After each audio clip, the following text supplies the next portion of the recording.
आप सबका बहुत बहुत स्वागत करते हैं अपने जॉब खोजी चैनल में। आज आपको जल शक्ति विभाग के द्वारा जो रिक्वायरमेंट है निकली है उसके एप्लीकेशन फॉर्म के साथ में आपको पूरी डिटेल पूर्वक बताएंगी कौन कौन सी वैकेंसी है, किस तरह ये फिलअप होगी और टोटल कितनी वैकेंसियाँ रहती हैं। यहाँ पे स्क्रीन पे देख रहे हैं ये जल शक्ति विभाग का पैरा पंप ऑपरेटर, फिटर और मल्टीपल वर्कर का एप्लीकेशन फॉर्म है, जिसको आपने फिलअप करके जो है अपने नियर बाई IPH ऑफिस जो डिवीज़न ऑफिस है वहाँ पे सबमिट करवाना होगा।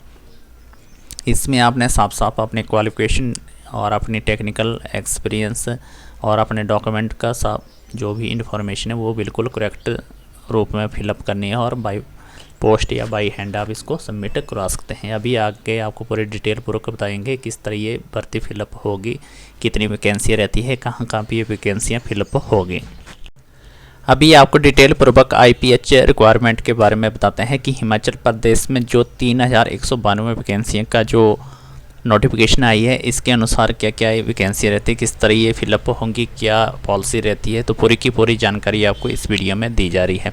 तो यहाँ पे दिया गया है हिमाचल प्रदेश में IPH की रिक्वायरमेंट जो जल शक्ति विभाग में पैरा वर्कर के पद जो है 3192 वैकेंसियों को फिलअप करने के लिए जो कैबिनेट की अनुमति कर लेकर ये पद फिलअप किए जाएंगे। इसमें जल शक्ति मंत्री जो महेंद्र सिंह ने विधानसभा में कहा है कि 226 पेयजल योजना में जो ठेकेदार रखे जाएंगे और 990 के करीब कर्मचारी जो बदले जाएंगे।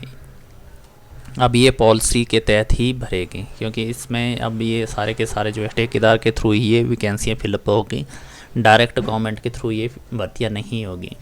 तो आपको बता दें कि पहले तो चलो गवर्नमेंट की तरफ से होती थी डायरेक्ट, अब ये है कि जो भी ठेका होगा ठेकेदार के अंडर ही ये काम होंगे और ये एक अब प्राइवेट स्कीम की तरह ही ये इसको फिलअप किया जाएगा।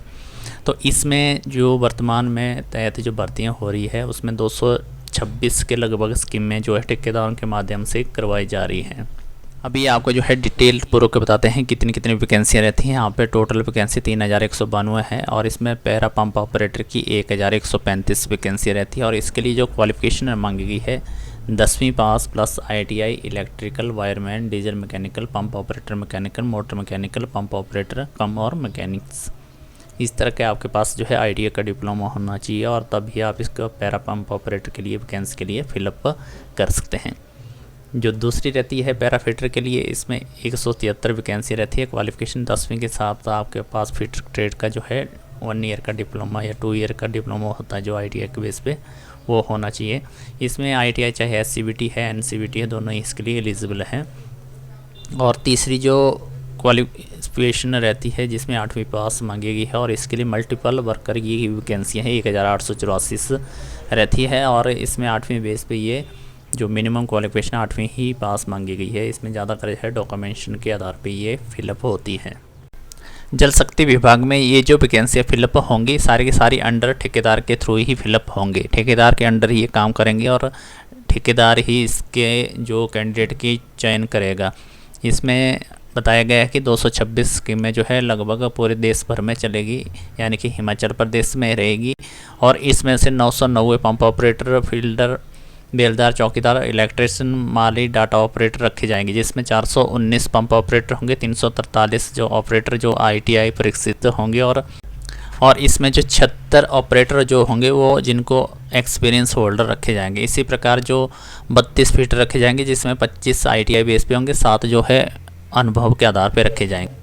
इसी प्रकार आगे जो 716 पंप ऑपरेटर होंगे जिसमें 140 फीटर रखे जाएंगे और जो कि शिमला क्लीनिंग वेज द्वारा रखे जाएंगे। इसके अतिरिक्त 1346 बेलदार, चौकीदार और कंपनी के माध्यम से रखे जाएंगे। वर्तमान में इनकी योजना के करीब जो भी खर्चा आता है 14 करोड़ सालाना खर्चा हो रहा है और इन्हीं स्कीमों को देखते हुए जो अब डायरेक्ट जो ठेकेदार के थ्रू ये पॉलिसियाँ बनेगी और इसमें लगभग जो है 1 साल का जो है 4 करोड़ खर्चा आएगा और 10 करोड़ की बचत होगी। इसी प्रकार 10.7 करोड़ का खर्चा हो रहा है। इसको बचाने के लिए यह फैसला जो है कैबिनेट में लिया जाएगा और इसके आधार पर ये पॉलिसी बनाई जाएगी और सारे के सारे कैंडिडेट जितने भी होंगे ठेकेदार के थ्रू ही रखे जाएंगे। इसके बाद अब बताते हैं कि इससे पहले जो 2322 पद जो की नियुक्तियां कर दी गई है और साथ में जो वित्त विभाग में इनमें जो डाइट केंद्र के आधार पे ये शर्त रखी ऐसा करना संभव नहीं, इसके बाद पर जो है कैबिनेट रखा जाएगा। और जो विभाग कांग्रेस के ने 4 और 5 में जो 17,000 पद के जो डाइट केंद्र के तैयार किया गया था, इसके कारण जो है फैसला मुश्किल लेना है हो रहा है। अब जो है जल शक्ति विभाग में जो है शुरू जो भी योजनाएं बढ़ रही हैं वैसे वैसे ही इसमें कर्मचारियों की ज़रूरत पड़ रही है। अब जितनी ज़्यादा स्कीमें बनेगी उतने ज़्यादा जो है आउटसोर्सेज के तहत जो है कैंडिडेट फिलअप किए जाएंगे। आगे बताते हैं, इसमें अप्लाई करने के लिए जो एज रहती है 18 साल मांगी गई है और 45 साल तक आपकी लास्ट एज होनी चाहिए अप्लाई करने के लिए। सैलरी फिक्स है 4,000 पर मंथ, फीटर हो ऑपरेटर हो या दोनों में की 4,000 पर मंथ रखी गई है और मल्टीपल वर्कर के लिए 3,000 पर मंथ जो है सैलरी रखी गई है। इसके बाद जो रेगुलर बेस रखा गया है पैराफिटर के लिए 10 साल है, पंप ऑपरेटर के लिए भी 10 साल, मल्टीपल वर्कर के लिए भी 10 साल के लिए रखा गया है। सिलेक्शन प्रोसेस चाहे पैराफिटर है, पंप ऑपरेटर है, मल्टीपल वर्कर है, on the base merit base plus interview base पे रखा जाएगा। अगर आपके मेरिट में मैट्रिक में जो परसेंटेज अच्छी है तो पैराफिटर और पैरा पंप ऑपरेटर के लिए आपका ITI का भी डिप्लोमा अनिवार्य है, लेकिन मल्टीपल वर्कर के लिए 8वीं पास ही। और साथ में अगर आपके पास डॉक्यूमेंट हैं जो डॉक्यूमेंट आपके लिए मेरिट बेस बना सकते हैं उस हिसाब से आप इसके लिए अप्लाई कर सकते हैं।